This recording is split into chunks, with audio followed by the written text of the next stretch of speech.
நற்செய்தி நூல் 10வது அதிகாரம் 41-42 வசனங்களை வாசிப்போம். இயேசு அவளுக்கு பிரதியுத்தரமாக, மார்த்தாளே, மார்த்தாளே, நீ அநேக காரியங்களை குறித்து கவலைப்பட்டு கலங்குகிறாய். தேவையானது ஒன்றே. மரியாள் தன்னை விட்டு எடுபடாத நல்ல பங்கை தெரிந்து கொண்டாள் என்றார். ஹல்லேலூயா. இங்கே ஆண்டவர், மார்த்தாளே, மார்த்தாளே, நீ அநேக காரியங்களை குறித்து கலங்குகிறாய். இன்னைக்கு நிறைய பிள்ளைங்களுக்கு இந்த கலக்கம் இருக்கு. ஆகவே ஆண்டவர் இன்னைக்கு தம்முடைய வார்த்தையை வெளிப்படுத்துகிறார். அநேக காரியங்களை குறித்து நீ கலங்குகிறாய், தேவையானது ஒன்றே. மரியாள் தன்னை விட்டு எடுபடாத நல்ல பங்கை தெரிந்து கொண்டார். இந்த சூழ்நிலையை பார்க்கும்போது இது அழகான ஒரு சம்பவம். எப்படின்னா, ஒரு அருமையான குடும்பம், ஒரு நல்ல அழகான வீடு. அந்த வீட்டுல 2 பேர் இருக்கிறாங்க, மார்த்தாள், மரியாள். அவங்களுக்கு ஒரு சகோதரன், அவன் பேரு லாசரு. 3 பேர் அந்த வீட்டுல இருக்கிறாங்க. அப்ப இயேசு சாமி அடிக்கடி அந்த வீட்டுக்கு போவார். ஒரு நாள் அந்த மார்த்தாள் என்ன பண்ணாங்க, இயேசுசாமியை விருந்துக்கு கூப்பிட்டாங்க. எங்க வீட்டுக்கு வாங்க அப்படின்னு சொல்லி. சரி, இயேசுவானவர் அங்க போய் இருக்கிறார். அப்ப இந்த மார்த்தாள் என்ன பண்றாங்க, நிறைய வேலைகளை செய்யறாங்க. நிறைய வேலைகளை செய்யறதுனால அவங்களுக்கு என்ன வந்துருதுன்னா ஒரு சோர்வு. ஏன்னா எப்ப பார்த்தாலும் நீங்க யோவான் எழுதுற நற்செய்தி நூல் 11வது அதிகாரத்தை பார்த்தா அங்க 2வது வசனத்துல மார்த்தாள் என்ன பண்றாங்கன்னா பணிவிடை செய்து கொண்டு இருக்கிறாங்க அப்படின்னு இருக்கும். அதே மாதிரி இங்க லூக்கா 10வது அதிகாரம் 40வது வசனத்துல பாத்தீங்கன்னா அவங்க பணிவிடை செய்து கொண்டு இருக்கிறாங்க அப்படின்னு சொல்லப்பட்டிருக்கு. மார்த்தாள் அப்படின்னு சொன்னா பெண்மணி அப்படின்னு பேர். அதாவது குடும்ப தலைவி மார்த்தாள். பொதுவாவே மூத்த பெண்கள் தான் நிறைய வேலை செய்வாங்க. இளைய பெண் மரியாள். மரியாள் என்றால் கண்ணீர் அப்படின்னு அர்த்தம். இந்த அம்மா என்ன பண்றாங்கன்னா இயேசுசாமியோடைய பாதத்துல வந்து உட்காந்துக்கிறாங்க. அப்ப இவங்களுக்கு ஒரு சகோதரன் இருக்கிறார், அவரு பேரு லாசரு. நல்ல கவனிங்க, 3 பேர் இருக்கிறாங்க. 3 பேரும் 3 டைரக்ஷன்.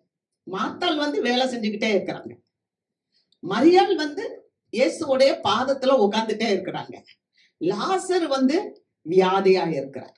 ஆனா அங்க வசனத்தை வாசிக்கிறோம், யோவான் 11:5 இயேசு மார்த்தாள் மேலும் மரியாள் மேலும் லாசரு மேலும் அன்பாயிருந்தார். அல்லேலூயா. அப்ப ஒரு சபையில நம்ம யாரா இருந்தாலும், நம்ம மார்த்தாவா இருந்தாலும் மரியாளா இருந்தாலும், நம்ம வந்து லாசரு போல வியாதி பிடிச்சு இருந்தாலும் ஆண்டவர் நம் மீதுல அன்பு செலுத்துகிறார். அல்லேலூயா. அந்த மார்த்தாஸ் வந்து சொல்றாங்க, ஆண்டவரே நான் நிறைய வேலை செஞ்சு நான் வேதனையா இருக்கிறேனே, உங்களுக்கு கவலை இல்லையா அப்படின்னு சொல்லி கேக்குறாங்க. இந்த மார்த்தாள் இப்படி கேட்கறதுனால இயேசுவானவர், நீ ஏன் வேலை செய்யற, என் பாதத்துல வந்து உட்காரு அப்படின்னு சொல்லல. மரியாள் வந்து பாதத்துல உட்கார்ந்ததுனால நீ ஏன் என் பாதத்துல வந்து உட்கார்ந்துருக்க, நீ போய் வேலையை செய் அப்படின்னு சொல்லல. ஒண்ணு என்னன்னா இதுல இருந்து நம்ம தெரிஞ்சுக்கிறோம்னா, சபையில ஒவ்வொருத்தருக்கும் ஒவ்வொரு ரெஸ்பான்சிபிலிட்டி, பொறுப்பு இருக்கு. ஆமென். ஆனா அந்த பொறுப்பை நம்ம செய்யும் போது எப்படின்னா முறுமுறுக்காமல் கர்த்தர்க்கென்று சந்தோஷமா செய்ய வேண்டும். அல்லேலூயா. சில நேரங்கள்ல நான் ஊழியத்துக்கு போகும்போது சில பிள்ளைங்க என் கூட வருவாங்க. ஆனா எல்லா நாளையும் வர முடியாது இல்லையா, எல்லாருக்கும் சில வேலைகள் இருக்கும். அப்ப நான் அவங்க வந்து வரல அதனால ஊழியம் செய்யலாம் அப்படி இல்லை. அவர்கள் வந்தாலும் வராட்டாலும் அவர்களுக்கும் ஒரு பங்கு இருக்கிறது. ஆமென். அவர்களும் வேலை செய்யறாங்க. இதுதான் அண்டர்ஸ்டாண்டிங். சர்ச்சில் சபையில புரிந்து கொள்ளுதல் அப்படின்றதா இந்த குடும்பத்தின் மூலமா ஆண்டவர் வெளிப்படுத்துறார். ஆனா மார்த்தா மேல என்ன ஒரு கம்ப்ளைண்ட் அப்படின்னு சொன்னா, நீங்க 40வது வசனத்தை வாசிங்க. மார்த்தாளோ பற்பல வேலைகளை செய்வதில் மிகவும் வருத்தம் அடைந்து அவரிடத்தில் வந்து ஆண்டவரே, நான் தனியே வேலை செய்யும்படி என் சகோதரி என்னை விட்டு வந்திருக்கிறதை குறித்து உமக்கு கவலை இல்லையா? எனக்கு உதவி செய்யும்படி அவளுக்கு சொல்லும் என்றார். என் சகோதரி, நான் தனியே வேலை செய்யும்படி என் சகோதரி என்னை விட்டு வந்ததை குறிச்சு உமக்கு கவலை இல்லையா? அவள் எனக்கு உதவி செய்யும்படி சொல் அப்படின்ற. அப்ப இங்க இந்த மார்த்தாளுடைய நிலைமை என்னன்னா, பற்பல வேலைகளை செய்ததுனால மிகவும் வருத்தம் அடைந்து, வருத்தம் என்று சொல்லும் போது இமோஷன், அந்த அம்மாக்கு டயர்ட் ஆயிட்டாங்க, நிறைய வேலை செஞ்சதுனால டயர்ட் ஆயிட்டாங்க, சோர்வாயிட்டாங்க இல்லையா? அந்த அந்த காரியத்தை நம்ம பார்க்கும்போது இமோஷன் அப்படின்னு சொல்லப்பட்டிருக்கு. இமோஷன் அப்படின்னா உணர்ச்சி வசப்படுத்த. மார்த்தாள் என்ன பண்ணிட்டா, வேலை செய்யறா, பற்பல வேலைகளை செய்யறா. ஐயோ இயேசுசாமி நம்ம வீட்டுக்கு வந்திருக்கிறாரு, அவருக்கு நல்ல ஆகாரம் கொடுக்கணும், நல்லா அவரை கவனிக்கணும்னு சொல்லி அந்த அம்மா நல்ல வேலை செய்யறாங்க. ஆனா வேலை செய்யும் போது அவங்களுக்கு என்ன வந்துச்சுன்னா வருத்தம் வந்துச்சு. நம்ம வேலைகளை எப்போதும் வருத்தத்தோட செய்யக்கூடாது, சந்தோஷத்தோட செய்யணும். நம்ம சந்தோஷமா செய்யும் போது களைப்பு வராது, நம்ம சந்தோஷமா செய்யும் போது சோர்வு வராது, நம்ம சந்தோஷமா செய்யும் போது நமக்கு என்ன ஆகாதுன்னா மற்றவங்களை குறை கூற முடியாது. ஹல்லேலூயா. அப்ப இந்த பயம், இந்த எரிச்சல், இந்த பொறாமை இதெல்லாம் ஏன் வருது? இதெல்லாம் ஒரு இமோஷன், ஃபீலிங்ஸ். இந்த ஃபீலிங்ஸ் ஏன் வருது? இந்த உணர்ச்சி வசப்படுத்த, பயப்படுறது, எரிச்சல் படுறது. அவ சொல்றா, நான் எவ்வளவு வேலை செய்யறேன், என்னை தனியே விட்டுட்டா, அவ உங்க பாதத்துல உட்கார்ந்து இருக்கிறா, ஏன் உங்களுக்கு கவலை இல்லையா? எனக்கு உதவி செய்யும்படி நீங்க சொல்லுங்க. அப்ப அவளுக்கு என்ன தெரியலன்னா, ஒரு புரிதல் இல்லை. நம்ம வீட்டுக்கு வந்திருக்கிறவர் யார்? உலக ரட்சகர் நம்ம வீட்டுக்கு வந்திருக்கிறார். அவர் இந்த இடத்துல வந்ததுனால அந்த தங்கச்சி அங்க போய் உட்கார்ந்துருக்கா அப்படின்ற ஒரு புரிதல் இல்ல. ஆண்டவரை குறித்த ஒரு புரிதல் இல்ல. இயேசு நம்ம வீட்டுல வந்துட்டா நமக்கு ஆசீர்வாதம், இயேசு நம்ம வீட்டுக்கு வந்தா நமக்கு சந்தோஷம், இயேசு நம்மளுடைய வீட்டுக்கு வந்தா நல்ல ஐஸ்வர்யம், இது அந்த புரிதல் இல்லாம அவ என்ன பண்றான்னா, அவ ஆண்டவர்கிட்ட ஒரு காரியத்தை சொல்றான். ஆண்டவரே, நான் தனியா இருக்கிறேனே, நான் தனியே வேலை செய்யறேன். இந்த தனியே வேலை செய்யறேன் அப்படின்னு சொல்றது என்ன அப்படின்னு சொன்னா, நிறைய நேரத்துல நம்ம என்ன பண்றோம்னா காரியங்கள் வேலை செய்யறோம். ஒரு வீட்டுல 2-3 பிள்ளைங்க இருக்க வீட்டுல தெரியும், நான் மட்டும்தான் வேலை செய்யறேன் அப்படின்னு சொல்லி. இது என்னத்த குறிக்குதுன்னு சொன்னா, வேலை செய்யறோம் ஆனா சுய பரிதாபம். நான் தனியா வேலை செய்யறேன், நான் மட்டுமே வேலை செய்யறேன். ஆனா ஆண்டவர் சொல்றாரு, நீங்க தனிமையானவர்கள் அல்ல, நான் உங்களோடு கூட இருக்கிறேன். அல்லேலூயா, அல்லேலூயா. அப்ப ஆண்டவர் நம்மளோட இருக்கிறத நம்ம என்ன பண்ணணும்னா உணர்ந்து கொள்ள வேண்டும். நான் தனியா இருக்கேன், நான் தனியா இருக்கேன் அப்படின்னு சொல்லி நம்ம சுய பரிதாபத்தை தேடுறோம்னு சொன்னா, அந்த சுய பரிதாபம் நம்மை அழித்து விடும். நான் தனியா இருக்கிறேன் அப்படின்னு சொன்னா, நீங்க உங்க எண்ணங்கள் தான், நம்மளுடைய எண்ணங்கள் தான் நம்மளை அழிக்குமே ஒழிய, நம்மளுடைய எதிராளியோ, பக்கத்து வீட்டுக்காரங்களோ, அல்லது நம்ம வீட்டுல இருக்கிற மற்றவர்களோ நம்மை அழிக்க முடியாது. ஆமென், அல்லேலூயா. நான் மட்டும்தான் செய்றேன், நான் தனியா இருக்கிறேன், நான் தான் இத்தனை காரியம் செய்யணும், நான் தான் குடும்பத்தை தூக்கி நிறுத்துறேன். நான் இருதயத்தின் கசப்பு இருதயத்துக்கே தெரியும். யாரையும் தூக்க முடியாது. ஏன்னா அந்த வீட்டுல இயேசு வந்திருக்கிறார். அல்லேலூயா. அந்த இடத்துல இயேசு இருக்கிறாரு, இயேசு பலன் தருவார், இயேசு சுகம் தருவார், இயேசு காரியத்தை வாய்க்க பண்ணுவார்ன்றத இந்த மார்த்தாள் அறிந்திருந்திருக்க வேண்டும். ஆனா அதை அறியாம நான் தனியே இருக்கிறேன் அப்படின்னு சொல்லி அவ தன்னை குறிச்சு யோசிக்கிறான். அடுத்த ஆண்டவர்கிட்ட சொல்லுகிறா, என்னை விட்டு அவ வந்திருக்கிறா, என்னை விட்டு வந்துட்டா, நான் மட்டுமே தனியா வேலை செய்யறேன், என்னை விட்டு அவ பாருங்க சொகுசா உங்களுடைய கால் பாதத்துல உட்கார்ந்து இருக்கிறா. குறை சொல்லுது, குறை சொல்லுது. இன்னைக்கு நம்ம வாழ்க்கையில நிறைய பேருக்கு என்னன்னா குறை சொல்ற ஒரு புத்தி இருக்கு. இந்த மார்த்தாள் தன்னுடைய தங்கச்சியை குறித்து, மரியாதை குறித்து குறையா சொல்றான் இயேசுட்ட. நான் என்னை தனியா விட்டுட்டு இவ உங்க கிட்ட உட்கார்ந்து இருக்கிறா, இத குறிச்சு உங்களுக்கு கவலை இல்லையா? அது எப்படி? சீஷர்கள் இப்படிதான் கேட்டாங்க. ஏசாமி படகுல இருக்கிறாரு, படுத்து இருக்கிறாரு, கடல் கொந்தளிக்குது, இவங்க இயேசுவை எழுப்பவே இல்லை, இயேசுவோட பேசவே இல்லை. நிறைய பேர் நம்முடைய வாழ்க்கையில இயேசுவை வச்சிருப்போம், ஆனா இயேசுட்ட பேச மாட்டோம். ஜெபம் இருக்காது, வீட்டுல பாட்டு இருக்காது, துதி இருக்காது, நம்ம வேதம் வாசிக்க மாட்டோம். இயேசுவை என்ன பண்ணிடுவோம்? தூங்க வச்சிருவோம். ஞாயிற்றுக்கிழமை வந்திருக்கோம், அடுத்த ஞாயிறு வர்ற வரைக்கும் ஏசப்பா நம்ம கூட என்ன பண்ணுவாரு? வீட்டுல தூங்கிக்கிட்டே இருப்பாரு. அதுக்கப்புறம் என்ன வரும்? கொந்தளிப்பு வரும், வீட்டுல பிரச்சனை வரும். பிரச்சனை வரும்போது என்ன பண்ணுவாங்க? இயேசுவே, உங்களுக்கு கண்ணு இல்லையா? இயேசுவே, எனக்கு இப்ப படகு ஆடுதே, உனக்கு கவலை இல்லையா? இயேசுவே, இந்த பாரு இவ்வளவு பெரிய அலை எழும்புது, இவ்வளவு பெரிய பிரச்சனை வந்து நிக்குது, உனக்கு கண்ணு தெரியலையா அப்படின்னு சொல்லி நம்ம என்ன அப்பதான் இயேசுவ தட்டி எழுப்புவோம். அதத்தான் இந்த மார்த்தாள் செய்தாள். என்ன செய்தான்னு சொன்னா, இவ என்னை விட்டு தனியா விட்டுட்டு உன்கிட்ட வந்து உட்கார்ந்துருக்காளே, உனக்கு கவலை இல்லையா? அவன் எனக்கு வந்து உதவி செய்யும்படி சொல்லும். ஆலோசனை கொடுக்கறான். யாருக்கு? உலக ரட்சகருக்கு. இன்னைக்கு நிறைய நேரம் நம்ம அப்படிதான் ஆண்டவர்கிட்ட போய் என்ன சொல்லுவோம்? ஆலோசனை கொடுப்போம். அப்பா எனக்கு இதை செஞ்சு கொடு, அப்பா எனக்கு இதை செஞ்சு கொடு. ஆனா அப்பாட்ட அதை செஞ்சு கொடுன்னு சொல்லி கேட்க வேண்டாம். அப்பா எனக்கு இது தேவைன்னா நீ தான். அல்லேலூயா. அப்பா எனக்கு இது தேவைன்னா நீங்க தாங்க. ஆமென். அப்படி நம்ம கேட்கும் போது அது ஆண்டவருக்கும் பிரியமான ஜெபம், நம்ம வாழ்க்கைக்கும் பாதுகாப்பான ஜெபம். அல்லேலூயா. நம்முடைய வாழ்க்கைக்கு பாதுகாப்பா இருக்கணும்னா எனக்கு வாய் இருக்கு அப்படின்றதுனால நம்ம போய் கேட்டக்கூடாது. இந்த மகள் என்ன பண்ணிட்டா, இந்த மார்த்தாள் இயேசு கிட்ட போய் தன்னுடைய தங்கச்சியை குறித்து குறை சொல்றா. என்ன தனியே விட்டுட்டு உங்ககிட்ட வந்து உட்கார்ந்து இருக்கா. நீங்க வாசிக்கலாம். யாக்கோபு புஸ்தகம் 1வது அதிகாரம் 26வது வசனத்தை நம்ம வாசிப்போம். உங்களில் ஒருவன் தன் நாவை அடக்காமல் தன் இருதயத்தை வஞ்சித்து தன்னை தேவ பக்தி உள்ளவன் என்று எண்ணினால் அவனுடைய தேவ பக்தி வீணாயிருக்கும். பாத்தீங்களா? உங்களில் ஒருவன் தன் நாவை அடக்காமல் நான் தேவ பக்தி உள்ளவன் என்று எண்ணினால். இன்னைக்கு அநேக கிறிஸ்தவ பிள்ளைங்க, திருச்சபை பிள்ளைகள் பொதுவா என்னன்னா, நான் தேவ பக்தியா இருக்கேன், நான் தேவனுடைய பிள்ளை அப்படின்னு.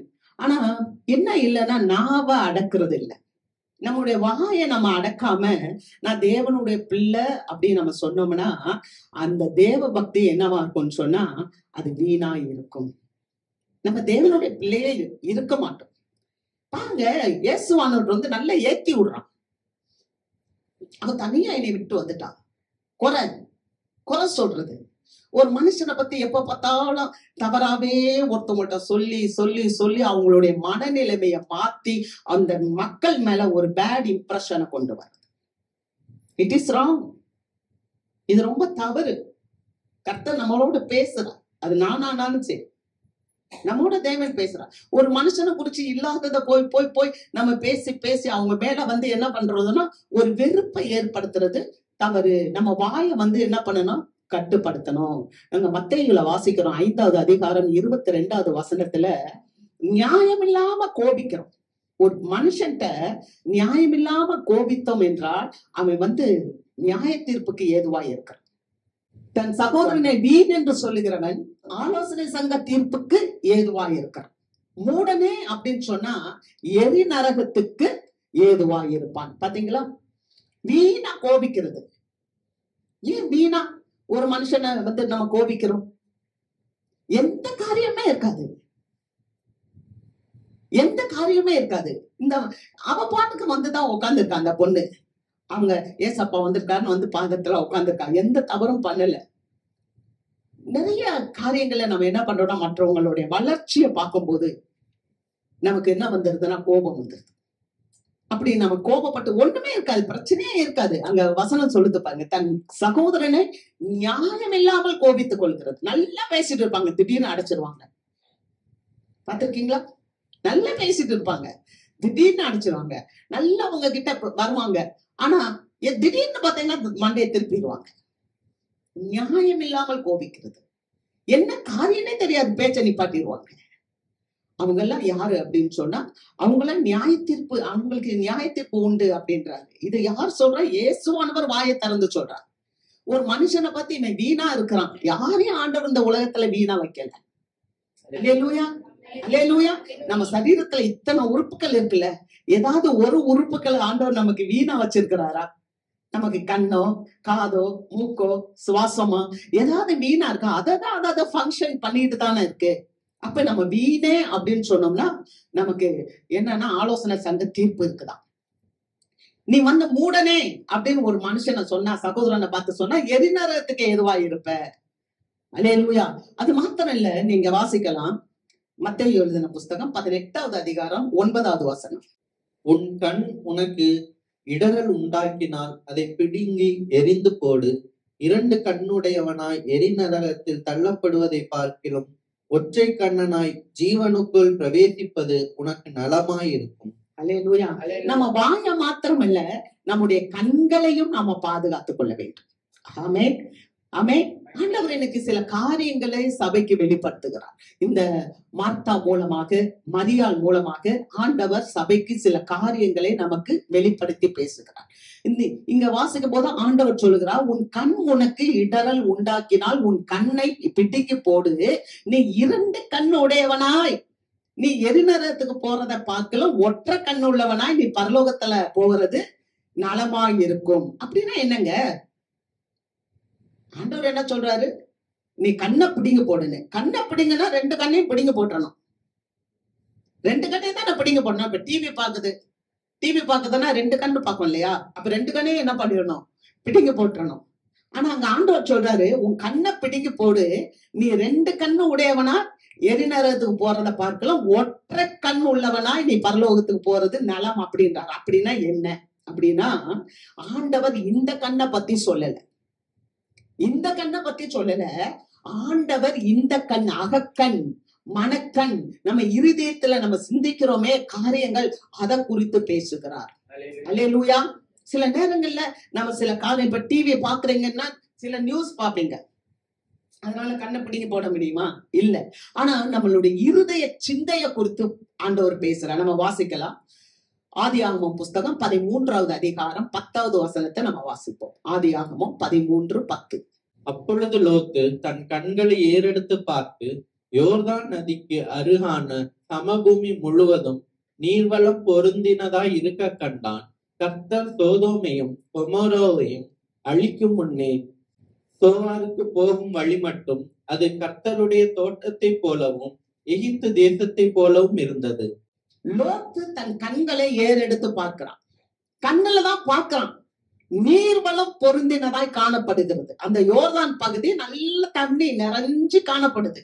இப்ப இவன் கண்ணால பார்த்தவன் என்ன நினைக்கிறான்? அந்த யோர்தான்ல போய் நம்ம கூடாரம் போடணும். கண்ணு பாக்குது, செழிப்பா இருக்குதுன்னு உடனே அவன் இருதயம் என்ன சிந்திக்குதுன்னு சொன்னா, அந்த இடம் எப்படி இருக்குதுன்னா கர்த்தருடைய தோட்டத்தை போலவும் அது எகிப்து தேசத்தை போலவும் இருந்தது. எகிப்து தேசம் எப்படிப்பட்டது? எகிப்து தேசம் நைல் நதி ஓடக்கூடிய தேசம். எகிப்து தேசம் எப்படிப்பட்டது? செழிப்பான தேசம். எகிப்து தேசம் எப்படிப்பட்டது? பாவம் நிறைந்த தேசம். எகிப்து தேசம் எப்படிப்பட்டது? விக்கிரகங்கள் நிறைந்த தேசம். இந்த எகிப்து தேசத்துல செழிப்பு இருக்கிறத பார்த்த உடனே இவன் என்ன பண்ணுனா, அது கர்த்தருடைய தோட்டத்தை போலவும் அது ஏதேனை போலவும் இருக்குதுன்னு சொல்லி அந்த எகிப்து தேசத்தின் மேல ஆசைப்பட்டு, அந்த யோர்தான் பகுதி மேல ஆசைப்பட்டு போனோம். நல்ல கவனிங்க, நம்முடைய தெரிந்தெடுப்பு ரொம்ப முக்கியம். ஆண்டவர் சொன்னார், மாத்தாலே மாத்தாலே, நீ பற்பல வேலைகளை செய்து நீ கவலைப்பட்டுட்டு இருக்க, ஆனால் மரியாளோ தன்னை விட்டு எடுபடாத நல்ல பங்கை தெரிந்து கொண்டாள். அல்லேலூயா. அவளுடைய இருதய சிந்தையில உலக ரட்சகரை தெரிந்து கொண்டதுனால தன் அப்பத்தினால் மாத்திரம் அல்ல, தேவனுடைய வாயிலிருந்து புறப்படுகிற ஒவ்வொரு வார்த்தையினாலும் பிழைப்பான் என்பதை அவள் அறிந்திருந்தபடியினால இயேசுவின் பாதத்தடியிலே உட்கார்ந்துட்டான். அல்லேலூயா. நீங்க செழிப்பு என்று சொல்லும் போது கானான்ல மட்டும்தான் செழிப்பு இருக்குன்னு நினைக்க கூடாது. அங்க எகிப்திலையும் செழிப்பு இருக்கும். சில வேளைகள்ல கானான்ல கூட பஞ்சம் வரும், ஆனா எகிப்துல பஞ்சம் வராது. அல்லேலூயா. ஏன்னா நம்ம வேதத்தை வாசிக்கிறோம், எகிப்துல தானியம் இருக்கு அப்படின்னு சொல்லி அந்த யோசேப்பினுடைய சகோதரர்கள் எல்லாரும் கானான்ல இருந்து எகிப்துக்கு போனார்கள், சாப்பாடு வாங்க போனாங்க. யாக்கோபு அனுப்பி வைத்ததை நம்ம படிக்கிறோம். ஆமே. ஆனா இந்த நாட்களில ஆண்டவர் உங்களுக்கும் எனக்கும் வெளிப்படுத்தி சொல்லுகிற ஒரு காரியம் என்னன்னா, எகிப்துல செழிப்பு இருக்கும், ஆனால் உன்னுடைய தெரிந்தெடுப்பு என்ன? மரியாள் தன்னை விட்டு எடுபடாத நல்ல பங்கை தெரிந்து கொண்டாள். உங்க கானான்ல உனக்கு பஞ்சம் வந்தாலும் அந்த பஞ்சம் சரி செய்யப்படும். ஆனா எகிப்துல பஞ்சம் வந்துச்சுன்னு சொன்னா, அல்லது சோதோம் கொமோராவுல நீங்க போய் அந்த இடத்தை தேர்ந்தெடுத்து போகணும்னு சொன்னா, அந்த இடம் எப்படி ஆயிரும்னா, அது கந்தகம் வந்து இறங்கி அந்த பூமியவே அழித்து விடும். அது பாவம் நிறைந்த இடம். நான் சொல்றது விளங்குன்னு நினைக்கிறேன். அல்லேலூயா. அப்ப தெரிந்தெடுப்பு ரொம்ப முக்கியம். அதனாலதான் இந்த மரியாள் என்ன பண்ணா, தன்னை விட்டு எடுபடாத நல்ல பங்கை அவள் தெரிந்து கொண்டாள். அல்லேலூயா. நம்ம தேவனுடைய சமூகத்தை வாஞ்சிக்கும் போது தேவனுடைய ஆசீர்வாதத்தை, இதுக்கு ஒரு உதாரணத்தை நம்ம நல்லா சொல்ல முடியும். நகோமியை குறித்து வாசிக்கும் போது அங்கே கானான்ல பஞ்சம் வந்துருச்சு, பெத்லகேம்ல பஞ்சம் வந்துருச்சு. பஞ்சம் வந்தனால அவ எங்க போனானா மோவாபுக்கு போனான். மோவாபுக்கு போனதுனால அங்கே கணவனை இழந்தாள், பிள்ளைகளை இழந்தாள், மருமக்களை இழந்தாள், எல்லாவற்றையும் இழந்து அவள் தனிமையாக அங்கே ஆகாரம் உண்டு என்று மீண்டுமாக கேள்விப்பட்டு அதற்கு பிற்பாடு அவள் போய் ஆசீர்வாதத்தை பெற்றுக் கொள்கிறதை பார்க்கிறோம். அல்லேலூயா. ஆகவே இந்த நாட்களில் நமக்கு திருஷ்டாந்தமாக நிறைய காரியங்களை தேவன் நமக்கு எழுதி வைத்திருக்கிறார். ஆமென். இந்த வேதத்துல நமக்கு எழுதி வைத்திருக்கிறது. இந்த வேதத்தை நாம் பின்பற்ற வேண்டும். நாம் எதை தெரிந்தெடுக்கிறோம்? அவனுடைய கண்ணுக்கு, அவனுடைய பார்வைக்கு எப்படி இருந்துச்சுன்னா, அது நல்ல நீர்வளம் பொருந்தினதாய் கர்த்தருடைய தோட்டத்தை போலவும் எகிப்து தேசத்தை போலவும் இருந்துச்சு. இது அவன் கண்ணுல பார்த்ததுனால அவன் இருதயத்துல வந்த எண்ணங்கள், அவன் இருதயத்துல வந்த எண்ணம். அதனாலதான் ஆண்டவர் சொல்றாரு, இந்த இருதயத்துல இருக்கிற அந்த தீய எண்ணத்தை நீ பிடிக்கி போடு, நீ ஒற்றை கண்ணுடையவனா பரலோகத்துல வாசம் பண்ண முடியும். அல்லேலூயா. அல்லேலூயா. சத்தமே இல்ல. இது 2 கண் என்று சொல்றாருல. அப்ப 2 கண் அப்படின்னு சொன்னா, இந்த அகக்கண்ணை நம்ம என்ன பண்ணணும், அந்த தேவையற்ற சிந்தனைகளை நம்ம பிடிக்கி போடும் போது நம்ம பரலோகத்துக்குள்ள போக முடியும். ஆமென். ஆண்டவர் ரொம்ப நல்லவருங்க, கரிசனை உள்ள தேவன். உங்களை குறித்து, என்னை குறித்து கரிசனை உள்ளவர். நீங்க லூக்கா எழுதுற நற்செய்தி நூல் 11வது அதிகாரத்தை வாசிக்கும் போது சீஷர்கள் இயேசுவினிடத்தில் கேட்கிறாங்க, ஆண்டவரே எங்களுக்கு ஜெபம் செய்ய கற்றுத்தாங்க. உடனே ஏசப்பா என்ன பண்றாரு, ஜெபம் செய்ய கற்றுக் கொடுக்கிறார். பரமண்டலத்தில் இருக்கிற எங்கள் பிதாவே, உங்க நாமம் பரிசுத்தப்படுவதாக, உங்க ராஜ்யம் வருவதாகன்னு சொல்லி அவர் பரலோக ஜெபத்தை கற்றுக் கொடுக்கிறார். சொல்லிட்டு ஒரு காரியத்தை சொல்றாரு. என்ன தெரியுமா? ஒரு மனுஷன் வீட்டுல இருக்கான். அப்போ ஒரு வழிப்போக்கன் அந்த வீட்டுக்கு வந்துட்டான். அந்த வழிப்போக்கன் அந்த வீட்டுக்கு வந்தவனுக்கு அவனுக்கு முன்னால வைக்கிறதுக்கு இவர்கிட்ட அப்பம் இல்ல, சாப்பாடு இல்ல. ஐயோ, நம்ம வீட்டை தேடி நம்ம வீட்டுல யாராவது வந்தா நம்ம சாப்பாடு கொடுக்க முடியாதுன்னா என்ன பண்ணுவோம்? அது மாதிரி அந்த மனுஷனுக்கு கொடுக்கறதுக்கு ஒண்ணு இல்ல. ராத்திரிய வந்த மனுஷனை வீட்டுல இருக்க வச்சுட்டு இவன் நண்பன்கிட்ட போறான், சிநேகிதன்கிட்ட போறான். சிநேகிதனை போய் தட்டி எழுப்புறான், என் வீட்டுக்கு ஒருத்தன் வந்திருக்கிறான், அவங்க முன்னால வைக்கிறதுக்கு அப்பம் இல்ல, நீ எனக்கு ஒரு 3 அப்பத்தை கடனா கொடு, நான் அதை உனக்கு திரும்ப தர்றேன் அப்படின்னு சொல்றான். அப்ப அந்த மனுஷன் என்ன சொல்றான், நான் இப்ப எந்திரிக்க முடியாது, நீ எனக்கு சிநேகிதனா இருந்தாலும் என் பிள்ளைங்க எல்லாம் இப்ப ராத்திரி தூங்கிட்டாங்க, அவங்கள இப்ப எழுப்ப முடியாது, அவங்கள தொந்தரவு கொடுக்க முடியாது, அதனால நான் உனக்கு இப்ப அப்பத்தை தர முடியாதுன்னு சொல்லிட்டான். இயேசுவானவர் சொல்லுகிறார், அவன் சிநேகிதனா இருந்தபடினால் கொடுக்காட்டாலும் அவன் ராத்திரி அவன் அப்பத்தை கேட்டதுனால அவன் மனம் இறங்கி அவனுக்கு அப்பத்தை கொடுப்பானே. அல்லேலூயா. அத சொல்லிட்டு அவர் சொல்லுறார், கேளுங்கள் தரப்படும், தட்டுங்கள் திறக்கப்படும், தேடுங்கள் கண்டடைவீர்கள். அப்ப கேட்கிறவன் எவனும் பெற்றுக்கொள்கிறான், தட்டுகிற எவனுக்கும் திறக்கப்படும், தேடுகிற எவனும் கண்டடைகிறான் என்று கர்த்தர் சொல்லுகிறார். அல்லேலூயா. அப்ப ஆண்டவராகிய தேவன் நம் மீதிலே கரிசனை உள்ளவர். நீங்க நினைச்சுக்க கூடாது, நம்ம அப்பா நமக்கு என்ன தேவையோ அதெல்லாம் கண்டுக்க மாட்டார் அப்படின்னா. அப்பா தான் நமக்கு எல்லாத்தையுமே கொடுக்கிறவர். குடும்பத்தை கொடுக்கிறவர், வீட்டை கொடுக்கிறவர், சுகத்தை கொடுக்கிறவர், பலத்தை கொடுக்கிறவர், சம்பாதிக்கிறதுக்கு உரிய பணம், ஞானம், பலன் எல்லாத்தையும் அவர் தான் கொடுக்கிறார். அல்லேலூயா. அதனால அவர் சொல்றாரு, அவன் எந்திரிச்சு கொடுப்பான். நீங்க அருமையா ஒரு வசனம் இருக்கு, வாசிங்க. லூக்கா 12வது அதிகாரம் 29, 30, 31 3 வசனங்கள் வாசிப்போம். ஆகையால் எண்ணத்தை உண்போம், எண்ணத்தை குடிப்போம் என்று நீங்கள் கேளாமலும் சந்தேகப்படாமலும் இருங்கள். எண்ணத்தை உண்போம் என்றும் எண்ணத்தை குடிப்போம் என்றும் நீங்க என்ன பண்ணக்கூடாதா? சந்தேகப்படாத. நம்ம எவ்வளவு சந்தேகப்படுறோம்? நம்ம இங்க உட்காந்த சொல்லுங்க, ஆண்டவரை ஆராதிக்கிறோமா, ஆண்டவரை துதிக்கிறோமா? சந்தேகம் தான் வந்துகிட்டு இருக்கு. அதுல என்ன தெரியுமா, நாளைக்கு நிச்சயமே இல்ல, தூங்கி எந்திரிச்சாதான் நிச்சயம். நாளைக்கு என்ன செய்ய போற?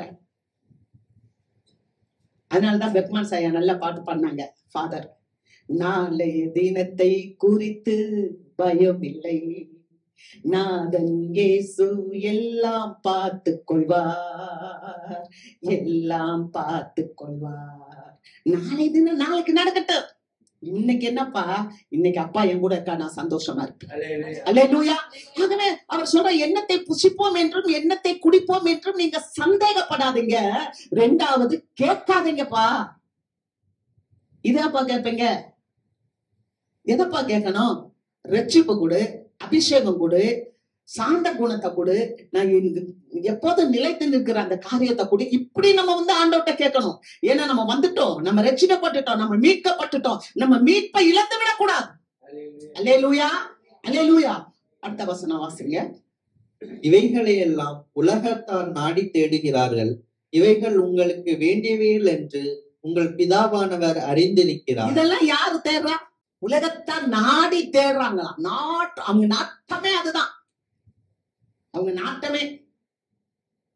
ஆனா இதெல்லாம் உங்களுக்கு தேவை, இதெல்லாம் நமக்கு தேவை அப்படின்றத நம்ம பரமபிதா அறிந்திருக்கிறார்.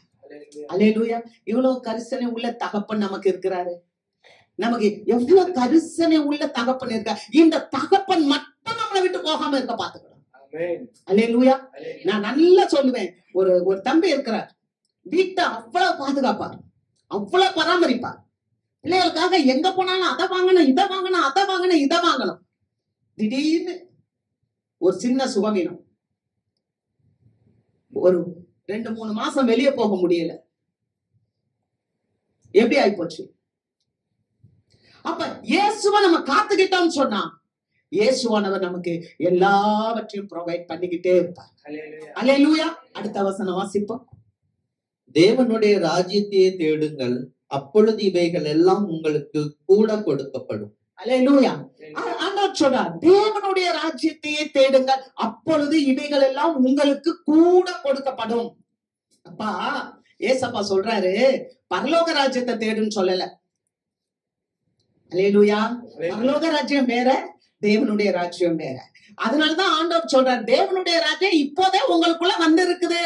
அல்லேலூயா. அப்ப தேவனுடைய ராஜ்யம் எங்கே? அது பிரத்யட்சமா வராது, அது உங்களுக்குள்ளே வந்திருக்கிறது. அதனாலதான் நம்ம தேவனுடைய ராஜ்யத்தை தேடும் போது இந்த உலகத்தின் காரியங்கள் எல்லாம் அவருடைய பிள்ளைகளுக்கு கூட கொடுக்கப்படும். அல்லேலூயா. ஆகவேதான் நம்ம வாயின் வார்த்தைகளா இருக்கலாம், நம்முடைய கண்களின் பார்வையா இருக்கலாம், நம்மளுடைய இருதய சிந்தையா இருக்கலாம், இதெல்லாம் சுத்திகரிக்கப்பட வேண்டும். நம்ம எவ்வளவுதான் தேவ பக்தி உள்ளவர்களாக இருந்து நம்மளுடைய இருதயத்தை நம்ம வஞ்சித்து வைத்திருந்தா நம்மளுடைய தேவ பக்தி என்னவா இருக்கும்னா வீணாய் இருக்கும் என்று யாக்கோபு சொல்லுகிறார். அல்லேலூயா. அப்ப ஆண்டவர் சொல்ற ஒரு காரியம் என்ன? இன்னைக்கு பிரசங்கத்தின் தலைப்பு என்ன தெரியுமா? தேவையானது ஒன்றே. அல்லேலூயா. இன்றைக்கு பிரசங்கத்தின் தலைப்பு தேவையானது ஒன்றே. மரியாள் தன்னை விட்டு எடுபடாத நல்ல பங்கை தெரிந்து கொண்டால். அப்ப நமக்கு என்ன தேவை? ஒண்ணுதான். அல்லேலூயா. சபைக்கு என்ன தேவை? ஒண்ணு. தனி மனிதனுக்கு என்ன தேவை? ஒண்ணு. சிறியோருக்கு என்ன தேவை? ஒண்ணு. பெரியோருக்கு என்ன தேவை? ஒன்று. அல்லேலூயா. அப்ப தேவையானது ஒன்று. வாசிக்கலாமா? வாசிக்கலாம். சங்கீதம் புஸ்தகம் 27வது அதிகாரம் 4வது வசனம். கர்த்தரிடத்தில் ஒன்றை நான் கேட்டேன், அதையே நாடுகிறேன். நான் கர்த்தருடைய மகிமையை பார்க்கும்படியாகவும் அவருடைய ஆலயத்தில் ஆராய்ச்சி செய்யும்படியாகவும் நான் என் ஜீவனுள்ள நாளெல்லாம் கர்த்தருடைய ஆலயத்தில் தங்கி இருப்பதையே நாடுவேன். ஆமென். அவர் தாவீது சொல்றார், கர்த்தரிடத்தில் ஒன்றை நான் கேட்டேன். ஒன்னே ஒண்ணுதான். இன்னைக்கு நமக்கு தேவையானது ஒன்றுதான். அல்லேலூயா. தேவையானது ஒன்றுதான். மற்றதெல்லாம் ஆண்டவர் சொல்லிட்டாரு, இதெல்லாம் நீ கேட்காத, சந்தேகப்படாத. இதெல்லாம் உனக்கு தேவை, எனக்கு தெரியும். அவர் எப்படிப்பட்டவர் தெரியுமா? நம்ம நினைக்கிறதுக்கும் நம்ம வேண்டுவதற்கும் அதிகமா அவரு கொடுக்கிறார். அல்லேலூயா. அவர் சொல்றாரு, உன் நினைவு என் நினைவு இல்ல, உன் வழி என் வழி அல்ல. பூமியை காட்டிலும் வானம் எவ்வளவு உயரமா இருக்குதோ அப்படி நான் உனக்கு உயர உயர உயர ஆசீர்வாதத்தை வச்சிருக்கிறேன். அல்லேலூயா. ஒருவரும் கொடுக்கவும் எடுக்க முடியாத தேவ சமாதானம், ஆசீர்வாதம், நன்மை, உன் தேவைகள் குறைவுகள் எல்லாம் ஆண்டவர் சந்திக்கிறவர். ஆனா தேவை ஒண்ணு. என்ன தெரியுமா? அந்த தாவீது சொல்றார், கர்த்தரிடத்தில் ஒன்றை நான் கேட்டேன். அதையே நான் நாடுவேன். என்ன நாடுற தெரியுமா? உங்களுடைய மகிமைய பார்க்கணும். I want to see the glory of God. உங்க மகிமை, உங்க பிரசன்னத்தை நான் பார்க்கணும். உங்களுடைய குணாதிசயத்தை நான் பார்க்கணும். உங்களுடைய பண்புகளை நான் பார்க்க வேண்டும். உங்களுடைய செயல்பாடுகளை நான் பார்க்க வேண்டும். மகிமையை பார்க்கறீங்களா? அவருடைய மகிமை. இப்போ இந்தியாவுல இருக்கிறோம். இந்தியால இருக்கிற அதே வானம் அமெரிக்கால இருக்குது. அமெரிக்கால இருக்கிற அதே வானம் ஆஸ்திரேலியாவுல இருக்குது. பாருங்க அவர் மகிமை. இங்க இருந்து பாக்குற அதே நட்சத்திரங்கள் எந்த நாட்டுல இருந்து பார்த்தாலும் இருக்குது. இங்க இருந்து பாக்குற அதே நிலவு எங்க பார்த்தாலும் இருக்குது. அவருடைய மகிமை. நீங்க பாத்தீங்கன்னா நாசா விஞ்ஞானிகள் சொல்லுவாங்க, அவங்க மேல ஸ்கைல போகும்போது பாத்தீங்கன்னா பூமி அந்த இடத்துல தொங்குது. தொங்குதுங்க, அப்படியே உருண்டே தொங்குது. சூரியன் தொங்குது. சூரியனை சுற்றி இருக்கிற கோள்கள் எல்லாம் தொங்கிட்டு இருக்குது. நிலவு தொங்குது. யாரு முட்டு கொடுத்து வச்சிருக்கா? அந்த மகிமையை நினைச்சு பார்த்தோம்னா இதெல்லாம் அவர் தம்முடைய வசனத்தினாலே தாங்குகிறார். வாசிக்கலாம் எபிரேயர் 1:3. இவர் அவருடைய மகிமையின் பிரகாசமும் அவருடைய தன்மையின் சொரூபமாயிருந்து சர்வத்தையும் தம்முடைய வல்லமையுள்ள வசனத்தினாலே தாங்குகிறவராய், சர்வத்தையும் தம்முடைய வல்லமையுள்ள வசனத்தினாலே தாங்குகிறவராய், தம்மாலே தாமே நம்முடைய பாவங்களை நீக்கும் சுத்திகரிப்பை உண்டு பண்ணி உன்னதத்தில் உள்ள மகத்துவமானவருடைய வலது பாதத்திலே உட்கார்ந்தார். அப்ப இந்த வானத்தை பூமியை எல்லாத்தையும் ஆண்டவர் தம்முடைய வல்லமை உள்ள வசனத்தினாலே தாங்குகிறார். அவ்வளவு பெரிய மகிமை இந்த உலகத்துல காணப்படுகிறது. இந்த மகிமையை நாம் காண வேண்டும். அதைத்தான் அந்த தாவீது வாஞ்சிக்கிறார். என்ன சொல்ற தெரியுமா? அவருடைய ஆலயத்தில் ஆராய்ச்சி செய்யும்படி நான் என் ஜீவனுள்ள நாளெல்லாம் கர்த்தருடைய ஆலயத்தில் தங்கி இருப்பதையே நாடுவேன். ஜீவனுள்ள நாளெல்லாம் நான் கர்த்தருடைய மகிமையை ஆராய்ச்சி செய்ய வேண்டும். நமக்கு அந்த சிந்தனை இருக்கா? நமக்கு அந்த சிந்தனை இருக்கா? அந்த சிந்தனை உங்களுக்கு எனக்கும் வந்துருச்சுன்னா ஆண்டவர் சொல்றாரு, ஆண்டவர் ரொம்ப வெறுக்கிற ஒரு காரியம் என்ன தெரியுமா? கவலைப்படாது. அல்லேலூயா. நம்ம கவலைப்படக்கூடாது. கவலை ஆண்டவர் வெறுக்கிறார். ஏன்னா ஆண்டவர் எப்ப பாரு வேற யாராவது உங்களை பார்த்து கவலைப்படாதீங்கன்னு சொல்ல முடியுமா? ஒருவேளை கவலைப்படாதீங்கன்னு சொல்லலாம். ஆனா கவலைப்படாதீங்கன்னு சொல்லிட்டு உங்களுக்கு உள்ளதை கொடுக்காம இருந்து கவலைப்படாதீங்கன்னா அதனால பிரயோஜனம் இருக்கா? யாக்கோபு சொல்றாரு, ஒரு சிநேகிதன் ஒருத்தனை பார்த்து நீ போ நான் உனக்காக ஜோம் பண்றேன்னு சொல்லிட்டு அவன் பசிக்கு சாப்பாடு கொடுக்காம அவனை போன்னு சொன்னா சரியா இருக்குமா? அப்ப நம்ம அப்பா நீ கவலைப்படாதன்னு சொல்றவரு நமக்கு கொடுக்காம இருப்பாரா? அல்லேலூயா. அந்த வசனத்தை வாசிக்கலாம். யாக்கோபு 2வது அதிகாரம் 15வது வசனம். ஒரு சகோதரியாவது வஸ்திரம் இல்லாமலும் அனுதின ஆகாரம் இல்லாமலும் இருக்கும் போது உங்களில் ஒருவன் அவர்களை நோக்கி நீங்கள் சமாதானத்தோட போங்கள், குளிர் காய்ந்து பசியாருங்கள் என்று சொல்லியும் சரீரத்திற்கு வேண்டியவைகளை அவர்களுக்கு கொடாவிட்டால் பிரயோஜனம் என்ன? நீ பசியோட இருக்கிறான், தாகத்தோட இருக்கான், வஸ்திரம் இல்லாம இருக்கான், நீ போ நான் உனக்காக ஜோப்படன்னு சொல்லிட்டு அனுப்பிட்டா பிரயோஜனம் என்ன? அப்ப இப்படி ஒரு வசனத்தை பரிசுத்த ஆவியானவர் இங்க பதிவு பண்ணியிருக்கிறாருன்னா அப்ப ஆண்டவர் நமக்கு கொடுப்பாரா கொடுக்க மாட்டாரா? தேவன் நமக்கு கண்டிப்பா நிச்சயமாய் கொடுப்பார். ஆனா நாம அதை குறிச்சு கவலைப்பட வேண்டாம். ஆனா அதுக்கு மாறாக இந்த தாவீது சொல்றது போல கர்த்தருடைய ஆலயத்தில் ஆராய்ச்சி செய்யும்படியாக என் ஜீவனுள்ள நாளெல்லாம் அவருடைய ஆலயத்தில் தங்கி இருப்பதையே நாடுவேன். ஏன்னா நாம் அவருடைய மகிமையை காண வேண்டும். அல்லேலூயா. முதல் தேவையானது ஒன்றுங்க, அவருடைய மகிமையை பார்க்கணும். எப்பொழுதும் சந்தோஷமா இருக்கணும். எப்படி தெரியுமா? அவர் படைத்த வானம், நட்சத்திரம், நிலா, மனிதர்கள், மக்கள், உங்க பக்கத்திலேயே எத்தனை வெரைட்டியான மக்கள் இருப்பாங்க. ஒவ்வொரையும் பார்க்கும்போது அதுக்காக நீங்க துதித்து சந்தோஷப்பட்டு நன்றி செலுத்திக்கிட்டே இருந்தா கவலையே மறைஞ்சிடும். அல்லேலூயா. அவருடைய மகிமையை பாருங்க. ஒவ்வொருத்தையும் அவருடைய மகிமையை பாருங்க. 2வது ஒரு காரியம், பிரசங்கி 3வது அதிகாரம் 19. வசனம். மனுபுத்திரருக்கு சம்பவிக்கிறது மிருகங்களுக்கும் சம்பவிக்கும், அவர்களுக்கும் இவைகளுக்கும் ஏக சம்பவம் உண்டு. இவைகள் சாகிறது போலவே அவர்களும் சாகிறார்கள். ஜீவன்களுக்கெல்லாம் சுவாசம் ஒன்றே. மிருகத்தை பார்க்கிலும் மனுஷன் மேன்மையுள்ளவன் அல்ல, எல்லாம் மாயையே. ஜீவன்களுக்கெல்லாம் சுவாசம் ஒன்றே. அல்லேலூயா. முதல்ல தேவையானது ஒன்று, மகிமையை பார்த்தார். இரண்டாவது, இந்த உலகத்துல காணப்படுகின்ற ஜீவன்கள், மிருகங்கள் இருக்கு இல்லையா, ஆடு மாடு கோழி பறவைகள் இதெல்லாம் இருக்கு, அதுக்கும் ஜீவன் இருக்கு. மனுஷனுக்கும் ஜீவன் இருக்கு. சில மனுஷங்களை நம்ம பார்க்கும்போது சொல்லுவோம், கொடூரமானவனா இருக்கானே இல்ல. சிலரை பார்க்கும்போது சொல்லுவோம், சிலனா சிரிக்கிறீங்க, உங்க வீடுகள்ல அப்படி இருக்குது போல. அப்புறம் பார்த்தா மிருகத்தனமா இருக்கிறானே, மிருகம் அப்படின்னு சொல்லுவாங்க. கேட்டிருக்கீங்களா? மிருகம்னு சொல்லுவோம், கொடூரமானவன் என்றோம். அப்ப இவங்க கொடூரமானவங்களா இருந்தாலும் சரி, மிருகமா இருந்தாலும் சரி, எல்லாத்துக்குமே ஜீவன் ஒன்றுன்னு சொல்றாரு பிரசங்கி. அப்ப இந்த மிருகமானாலும் மனுஷனானாலும் ஒரு நாள் அவனுக்கு சாவு வரும். மரணம் வந்துருச்சுன்னா எல்லாரையுமே எங்க புதைப்போம்? பூமியில தான் புதைப்போம், மண்ணுக்குள்ளதான் புதைப்போம். மிருகத்தையும் ஒரு நாய் செத்து போச்சுன்னா உடனே அதை கொண்டு போய் மண்ணை தோண்டி புதைச்சிடுறோம். ஒரு மனுஷன் செத்தா அந்த மனுஷனையும் என்ன பண்ணிடுறோம்? கொண்டு போய் புதைச்சு வச்சிடறோம்.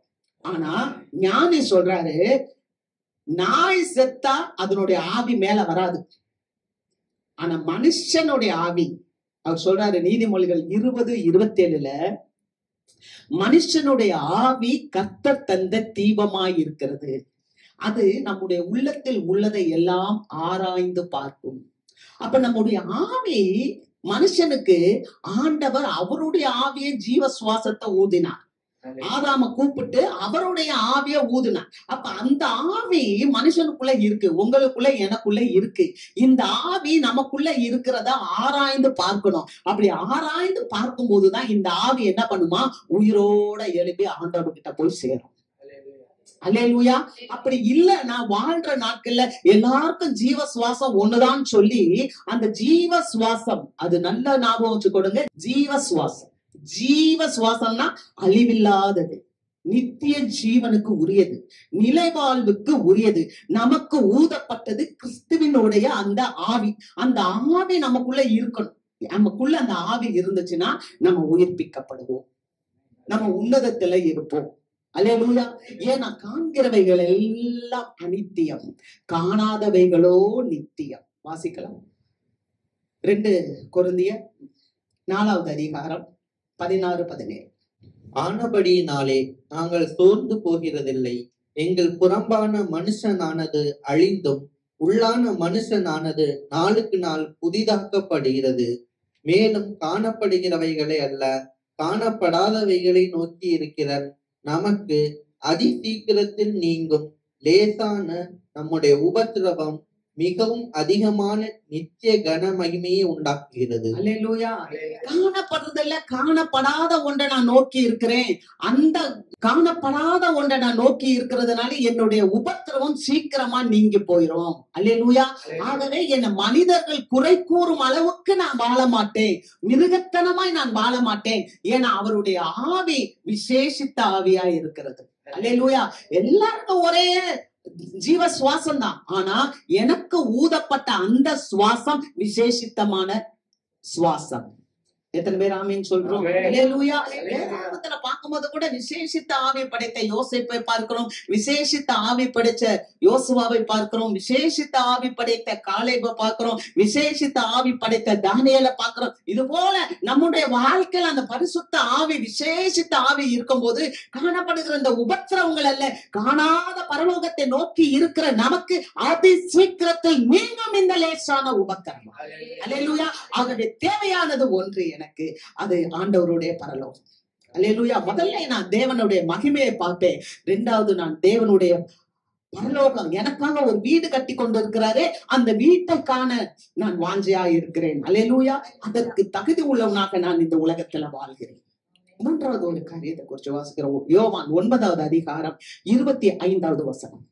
அவன் பிரதியுத்தரமாக, அவர் பாவி என்று எனக்கு தெரியாது, நான் குருடனாய் இருந்தேன், இப்பொழுது காண்கிறேன், இது ஒன்றுதான் எனக்கு தெரியும் என்றான். ஒரு கண்ணு தெரியாத மனுஷனை தேவன் கண் தெரிய வச்சார். இயேசுவை குற்றப்படுத்தணும் பரிசேயர்களுக்கு. அதனால பரிசேயர்கள் என்ன சொல்றாங்க, இந்த கண்ணு தெரிகிற அந்த மனுஷன்கிட்ட இயேசுவ பாவி என்று சொல்லு, இயேசுவ பாவி என்று சொல்லு அப்படின்னு சொல்றாங்க. அப்ப இந்த கண்ணு தெரியாத மனுஷன் சொல்றான், அவர் பாவி என்று எனக்கு தெரியாது, ஆனா ஒண்ணு தெரியும், என்னன்னா நான் குருடனா இருந்தேன், இப்ப நான் பார்வை உள்ளவனா இருக்கிறேன். அல்லேலூயா. நாம அறிந்திருக்க வேண்டும், ஒன்றை அறிந்திருக்க வேண்டும். முதல்ல நான் சொன்னேன் தேவையானது ஒன்று, அவருடைய மகிமை. இரண்டாவது சொன்னேன் ஜீவ சுவாசம் ஒன்று, அது உயிர்ப்பிக்கிறதா இருக்கணும், நம்ம பரலோகத்துக்கு உரியவர்கள். மூன்றாவது ஒண்ணு சொன்னேன், ஒன்னதான் எனக்கு தெரியும், என்னன்னா நான் இப்பொழுது காண்கிறேன். அல்லேலூயா. கர்த்தரை பார்க்கிறோமா? நம்முடைய ஆவிக்குரிய கண்கள், நம்முடைய அகக்கண்கள், நம்முடைய மனக்கண்கள் திறந்திருக்கா? இயேசுவ குற்றம் சாட்டணும்ன்றான், பாவின்னு சொல்லுன்றான். ஆனா இவன் சொல்றான் அவர் பாவி இல்ல, அவர் தேவனுடைய மனுஷன், அவன் தேவன் திறந்து வராட்டினா இப்படிப்பட்ட அற்புதத்தை செய்ய முடியுமா? ஒரு சாட்சியாக விளங்குகிறான். அல்லேலூயா, அல்லேலூயா. இன்றைக்கு நமக்கு என்ன தெரியுமா? ஒன்னே ஒண்ணுதான் தேவையானது, நீங்களும் நானும் கிறிஸ்துவுக்கு சாட்சிகளா இருக்க வேண்டும். அல்லேலூயா. நான் கிறிஸ்துவை காண்பதற்கு முன்பதாக என் வாழ்க்கை எப்படி இருந்துச்சு, ஆனா கிறிஸ்துவை கண்ட பிறகு என் வாழ்க்கை எப்படி இருக்கிறது? கிறிஸ்துவை காண்பதற்கு முன்பதாக என் இருளான வாழ்க்கை எப்படி இருந்தது? கிறிஸ்துவை கண்ட பின்பு ஒளிக்கு வந்த பிறகு என்னுடைய வாழ்க்கை எப்படி இருக்கிறது? இந்த வாழ்க்கையில நான் எப்படி சாட்சி கொடுக்கிறேன்? அல்லேலூயா. அவனுக்கு சொல்றாங்க நீ அவர் பாவி என்று சொல்லு, ஆனா இவன் சொல்றான் அவர் ஒரு தீர்க்கதரிசி என்று நான் காண்கிறேன். அல்லேலூயா. அவரை பாவி என்று சொல்லு என்று சொல்றாங்க.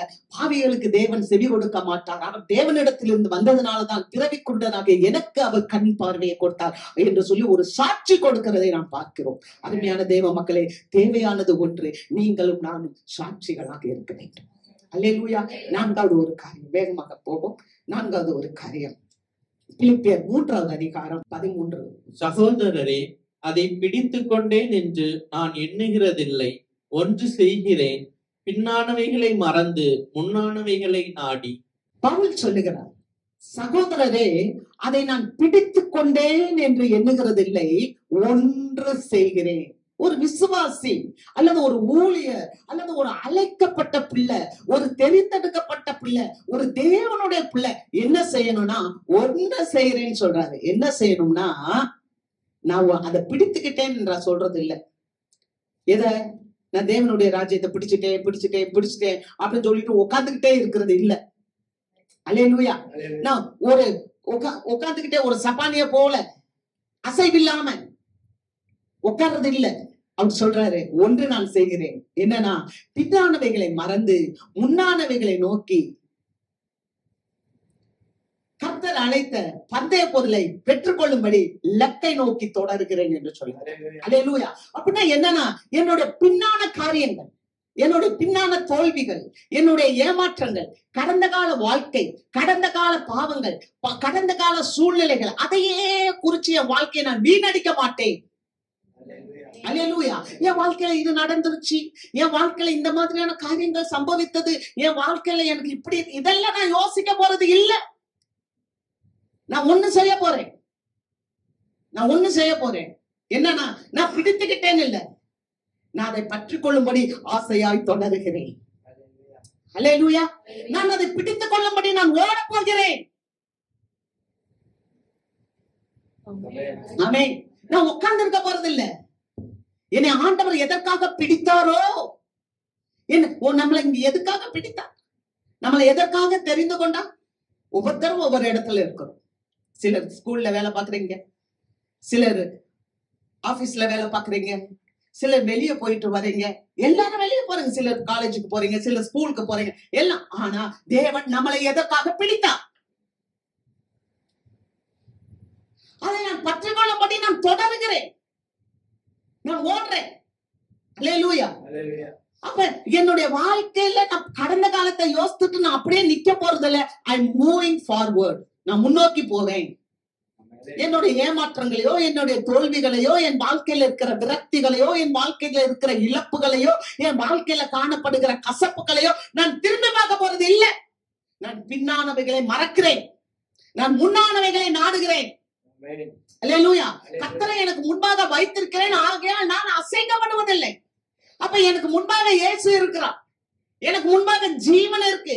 அந்த ஜீவனை நோக்கி நான் பிரயாணப்படுகிறேன். எத்தனை பேர் ஆமென் சொல்றோம்? அல்லேலூயா. நம்ம அசைவில்லாம இருக்க கூடாது.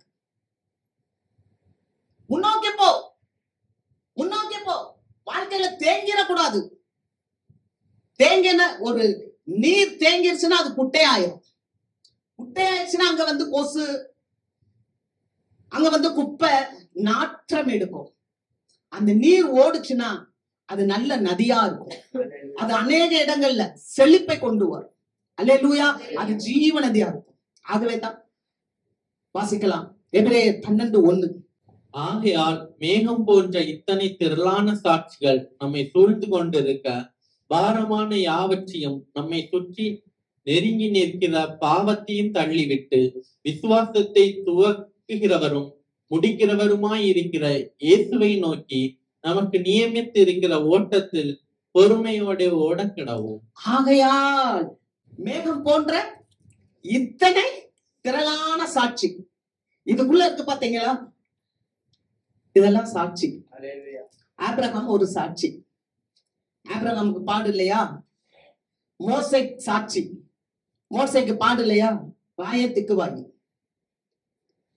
யோசுவா. இப்படி நீங்க இதுல இருக்கிற கேரக்டர்ஸ் எல்லாம் நீங்க எடுத்து பாத்தீங்கன்னா எல்லாருக்கும் யோசேப்பு சகோதரர்களே தூக்கி குழியில போட்டாங்க. இத்தனை திரளான சாட்சிகள் நம்மளை சூழ்ந்து கொண்டு இருக்க, நம்மை நெருக்கி கொண்டு இருக்கிற பாவத்தை உதறி தள்ளிருங்க.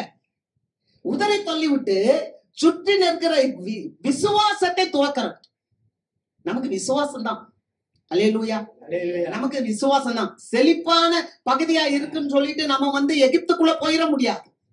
நான் தேவனை சார்ந்து விசுவாச வாழ்க்கை வாழ்மே கானான்ல இருந்து. ஆமென். அல்லேலூயா. ஆக என்னை நெருக்கி கொண்டு இருக்கிற பாவத்தெல்லாம் விட்டுட்டு விசுவாசத்தை துவக்கிறவரும் அதை முடிக்கிறவருமான இயேசுவை நோக்கி நமக்கு நியமிக்கப்பட்டிருக்கிற ஓட்டம். நமக்கு என்ன ஓட்டம் இருக்கு? அவங்க அந்த ஓட்டத்துல ஓடுறாங்க. அவங்க 120 ஸ்பீட்ல போறாங்க. ஓட்டம். அவங்க இன்னோவா வச்சிருப்பாங்க. நம்ம கிட்ட என்ன இருக்கு? கைனெட்டிக் ஹோண்டா இருக்கா? 60 தான். ஆமென். ஏன் ஓட்டத்துல நான் போறேன்ப்பா? நமக்கு நியமிக்கப்பட்டிருக்கிற ஓட்டத்துல நம்ம எப்படி ஓடணும்னு சொன்னா பொறுமையோட ஓடி, பொறுமையோட ஓடி. அவர் சொல்றாரு, என்ன சொல்றாரு? லக்கை நோக்கி தொடர்கிறேன். அல்லேலூயா. எதை நோக்கி தொடர்றேன்? என்னுடைய டெஸ்டினேஷன், என்னுடைய சேரும் இடம். இது என்னது? டிராவல் பண்றோம். நம்ம என்ன பண்றோம்? டிராவல், பயணம் பண்ணிட்டு இருக்கோம். என்னுடைய டெஸ்டினேஷன் சேரும் இடம் பரலோகம். அத போய் சேர்றதுக்கு நான் பொறுமையோட ஓடுறேன். பவுல் சொல்ற, லக்கை நோக்கி நான் தொடருகிறேன். ஒன்றை நான் செய்கிறேன், நான் பற்றி கொண்டேன் இல்ல, அதை பிடித்து கொண்டேன் அல்ல. ஏன்னா நான் பின்னானவைகளை மறந்து முன்னானவைகளை நாடி கர்த்தர் அழைத்த பந்தய பொருளை பெற்றுக்கொள்ளும்படி நான் ஆசையா தொடர்றேன். ஓடுவேன்பா, நான் நிக்க மாட்டேன்பா, நான் தேங்கி போயிட மாட்டேன்பா. அல்லேலூயா. எத்தனை பேர் ஆசீர்வாதமா இருக்கு இந்த வசனம்? அல்லேலூயா. அல்லேலூயா. நான் தேங்க மாட்டேன். குடும்பத்தை பார்த்து தேங்க மாட்டேன், பிள்ளைய பார்த்து தேங்க மாட்டேன். ஆமா, பிள்ளை என்ன செய்யும்? கணவர் என்ன செய்வாங்க? மனைவி என்ன செய்வாங்க? எல்லாரும் நல்லது செய்யணும் தான் எதிர்பார்ப்போம். நல்லது நடக்கலைன்னா அது நல்லது நடக்கும். அதுதான் நமக்கு நம்பிக்கை. அல்லேலூயா. அதுதான் நமக்கு மகிழ்ச்சி. நல்லது நடக்கும், அதுக்காக அதையே பார்த்துட்டு சோர்ந்து போக மாட்டேன். ஆமென். அதையே பார்த்துட்டு நான் தேங்கி நிக்க மாட்டேன். நான் பின்னாடி அதை மறந்துடுறேன்பா. I move forward. நான் முன்னோக்கி போறேன். ஏன்னா எனக்கு ஒரு டெஸ்டினேஷன் இருக்கு. அல்லேலூயா. கர்த்தருக்கு மகிமை. கடைசியா நிறைவாக 2 பேதுரு 3வது அதிகாரம் 8வது வசனம். பிரியமானவர்களே, கர்த்தருக்கு ஒரு நாள் 1000 வருஷம் போலவும் 1000 வருஷம் ஒரு நாள் போலவும் இருக்கிறது என்கிற இந்த ஒரு காரியத்தை நீங்கள் அறியாதிருக்க வேண்டாம்.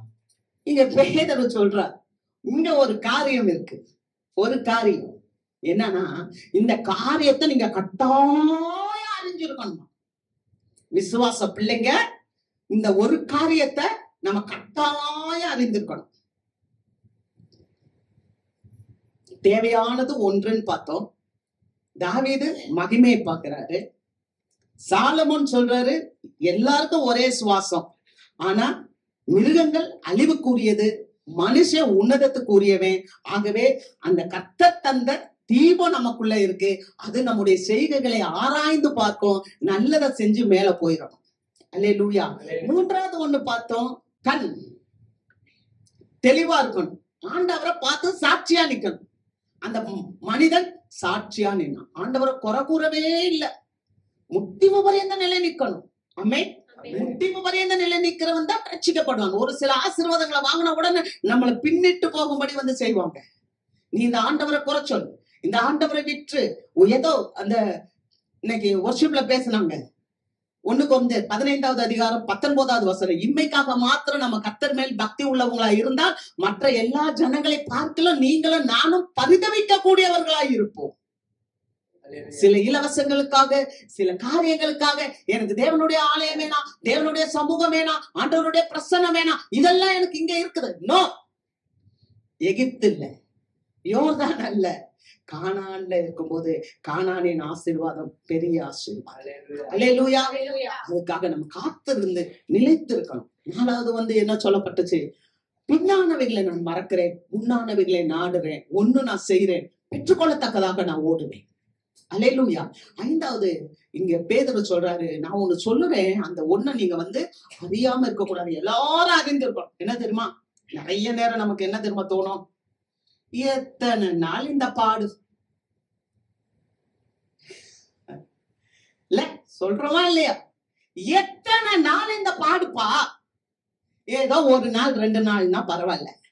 நீங்க இத சொல்றீங்க, நான் எவ்வளவு பேரை பார்த்திருக்கேன் தெரியுமா? ஒரு பாட குறிச்சு இத்தனை நாள் நம்ம சொல்றோமே, எத்தனை நாள் நம்ம மற்றவங்களுக்கு தடையா இருக்கிறோம்? எத்தனை நாள் நாம கர்த்தருடைய ராஜ்யத்துக்கு பிரயோஜனம் இல்லாம இருக்கிறோம்? என்ன உள்பட எத்தனை நாள் நம்ம ஆண்டவருக்கு ஏத்து நின்றுட்டு இருக்கோம்? ஆனா நம்ம ஒரு பிரச்சனை, ஒரு தேவை அப்படின்னும் போது எத்தனை நாளுப்பா. அதனாலதான் பேதுரு பார்த்தாரு உங்களையும் என்னையும். எப்ப பார்த்தாலும் இந்த பிள்ளை 1 நாள்னா பரவாயில்ல, 2 நாள்னா பரவாயில்ல, இன்னைக்கு விடியும் நாளைக்கு விடியும் நம்ம நினைச்சுக்கிட்டு இருக்கோம். ஆனா எத்தனை நாள்ப்பா, எவ்வளவு நாள் இதை சுமக்கிறது? பேதுரு சொல்றாரு. பேதுரு என்ன சொல்றாருன்னா, 1 நாள் கர்த்தருக்கு 1 நாள் 1000 வருஷம். 1000 வருஷம் ஆண்டவருக்கு 1 நாள் போல இருக்கான். அல்லேலூயா, அல்லேலூயா. யோசித்து பாருங்க. மருத்துவர் பார்த்து சொல்றாரு, ஒரே 1 நாள் தான் நீ உயிரோட இருப்ப. மருத்துவர் சொல்லிட்டாரு, 1 நாள் தான் நீ உயிரோட இருப்ப. தாராளமா நினைக்கலாம், 1000 வருஷம் நான் நல்லா இருப்பேன். அல்லேலூயா. சொல்லாமா சொல்ல வேணாமா? நீங்க பாசிட்டிவா நீங்க எடுக்கிற, நான் திரும்ப சொல்லுவேன், இருதயத்தின் நினைவுகள் எப்படியோ அப்படித்தான் நம்ம வாழ்வு. அல்லேலூயா. நம்ம பாசிட்டிவா இருக்கும்போது கர்த்தர் என் பரிகாரி, வேற என்னங்க வேணும்? He is our redeemer. அவர் என்னை விடுவிக்கிறவர், அவர் தான் என்னுடைய பாதுகாப்பு, அவர் தான் என்னுடைய பராமரிப்பு, எல்லாம் அவர் தான் போது எதுக்கு நம்ம மூச்ச தொங்க போடணும்? அல்லேலூயா. ஒன்றுதான் எனக்கு தேவை. என்ன ஒண்ணு? தேவையானது ஒண்ணு. தேவையானது எது? உயிர்த்தெழுந்து ஜீவனோட நேற்றும் இன்றும் என்றும் மாறாத நிலைவாழ்வோட வாடாத கிரீடமா இருக்கிற என் தெய்வம் தான். அல்லேலூயா. அவரை மட்டும் வாஞ்சிப்போம். நான் போகும் இடமெல்லாம் நீங்க வாங்கப்பா, நான் உட்கார்ற இடத்துல எல்லாம் நீங்க உட்காருங்கப்பா, நான் பேசுற பேச்சுல எல்லாம் நீங்க இருங்கப்பா. பாடல் மாத்திரம் இல்ல, அது அனுபவபூர்வமாக நம்ம சுவாசித்து அதை வாழும் போது நம்முடைய வாழ்க்கை ஜெயமா இருக்கும். அல்லேலூயா.